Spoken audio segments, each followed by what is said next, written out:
ನಮಸ್ಕಾರ ಬಂಧುಗಳೇ, ನಿಮಗೆಲ್ಲರಿಗೂ ಕೂಡ ಸ್ಪಾರ್ಕ್ಲರ್ ನವೀನ್ ಯೂಟ್ಯೂಬ್ ಚಾನಲ್ಗೆ ಸ್ವಾಗತ. ಬಂಧುಗಳೇ, ನಾವು ಇಂದಿನ ವಿಡಿಯೋಗಳಲ್ಲಿ ಯಾವ ತಂಡದಲ್ಲಿ ಯಾರ್ಯಾರು ರಿಟೈನ್ ಆಗ್ತಾರೆ ಅಂತ ತಿಳ್ಕೊಂಡಿದ್ದಿ. ಈ ಬಾರಿ ನಾವು 5 ಬಾರಿಯ ಚಾಂಪಿಯನ್ ಆದಂತಹ ಮುಂಬೈ ಇಂಡಿಯನ್ಸ್ ತಂಡದಲ್ಲಿ ಯಾರ್ಯಾರು ರಿಟೈನ್ ಆಗ್ತಾರೆ, ಯಾರ್ಯಾರು ಹೊರ ಹೋಗ್ತಾರೆ ಅಂತಕ್ಕಂಥದ್ದನ್ನ ವಿವರವಾಗಿ ತಿಳಿದುಕೊಳ್ಳೋಣ ಬನ್ನಿ.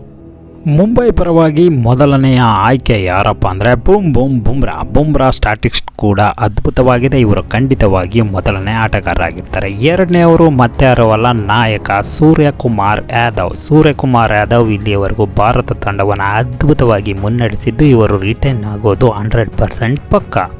ಮೂರನೇ ಆಟಗಾರ ಮುಂಬೈನ ನಾಯಕ ಹಾಗೆ ಆಲ್ರೌಂಡರ್ ಹಾರ್ದಿಕ್ ಪಾಂಡ್ಯ. ಖಂಡಿತವಾಗಿ ಇವರು ಮೂರನೇ ಆಟಗಾರನಾಗಿ ರಿಟೈನ್ ಆಗೋದು ಪಕ್ಕ ಆಗಿದೆ ಬಂಧುಗಳೇ. ಮುಂಬೈ ಇಂಡಿಯನ್ಸ್ನ 4ನೇ ಆಯ್ಕೆ ತಿಲಕ್ ವರ್ಮಾ ಕೂಡ ಏಷ್ಯನ್ ಕಪ್ T20ಯಲ್ಲೂ ಕೂಡ ಅದ್ಭುತ ಫಾರ್ಮ್ನಲ್ಲಿದ್ದು ಈ ಒಬ್ಬ ಆಟಗಾರ ಖಂಡಿತವಾಗಿಯೂ ರಿಟೈನ್ ಆಗ್ತಾರೆ. ಮುಂಬೈನ ನೆಕ್ಸ್ಟ್ ಆಯ್ಕೆ ಬೋಲ್ಟ್ನ ವೇಗದ ಬೌಲಿಂಗ್ ಈಗಾಗಲೇ ಮುಂಬೈ ಜೊತೆಗೆ ಅವರ ತಂಡಕ್ಕೂ ಕೂಡ ಅದ್ಭುತವಾದಂಥ ಆಟಗಾರನಾಗಿದ್ದು ಇವರ ಆಯ್ಕೆ ಪಕ್ಕ. ನಂತರದ ಯಂಗ್ ಅಂಡ್ ಡೈನಮಿಕ್ ಆಟಗಾರ ನಮನ್ದೀರ್ ಅವರು ರಿಟೈನ್ ಆಗೋದು ಪಕ್ಕ. ಇವರು ಮುಂಬೈ ಇಂಡಿಯನ್ ಪರ ಅದ್ಭುತವಾಗಿ ಬ್ಯಾಟಿಂಗ್ ಬೀಸೋದ್ರಿಂದ ಇವರ ಆಯ್ಕೆ ಪಕ್ಕ. ಮುಂಬೈನ ನೆಕ್ಸ್ಟ್ ಆಯ್ಕೆ ರಾಯಲ್ ರಿಕಲ್ಟನ್. ಇವರು ಕೂಡ ಅದ್ಭುತವಾದ ಬ್ಯಾಟ್ಸ್ಮನ್ ಮತ್ತು ಕೀಪರ್ ಆಗಿರೋದ್ರಿಂದ ಇವರನ್ನ ಆಯ್ಕೆ ಮಾಡೋದು 100% ಪಕ್ಕ ಇದೆ ಬಂಧುಗಳೇ.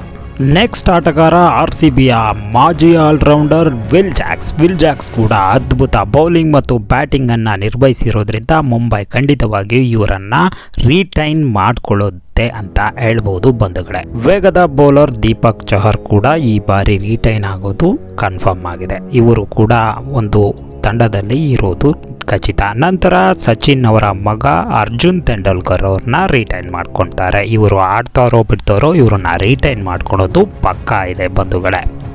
ಇಲ್ಲಿವರೆಗೂ ಕೂಡ ನೀವು ಕಾತುರದಿಂದ ಕಾಯ್ತಿದ್ದ ರೋಹಿತ್ ಶರ್ಮಾ ಅವ್ರನ್ನ ರಿಟೈನ್ ಮಾಡ್ಕೊಳ್ತಾರಾ ಅನ್ನೋದು ನಮಗೆ ಕ್ವಶನ್ ಆಗಿ ಕಾಣ್ತಾ ಇದೆ. ರೋಹಿತ್ ಶರ್ಮನ ರಿಟೈನ್ ಮಾಡ್ಕೊಳೋದು ಎಷ್ಟು % ಸರಿ ಕಾಮೆಂಟ್ ಮಾಡಿ.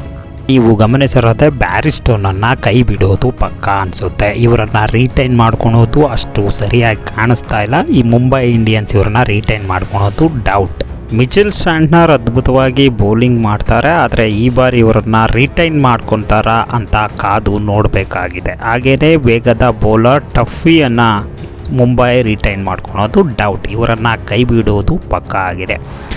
5 ಬಾರಿ ಚಾಂಪಿಯನ್ ಆಗಿರೋ ಮುಂಬೈ ತಂಡ ಅದ್ಭುತವಾಗಿ ಇಲ್ಲಿವರೆಗೂ ಕಾರ್ಯನಿರ್ವಹಿಸಿದೆ. 5 ಬಾರಿ ಕಪ್ ಗೆದ್ದಿದ್ರು ಈ ತಂಡ ಇಂದಿನ IPLನಲ್ಲಿ ಅಷ್ಟು ಉತ್ತಮ ಪರ್ಫಾರ್ಮೆನ್ಸ್ ತೋರಲಿಲ್ಲ.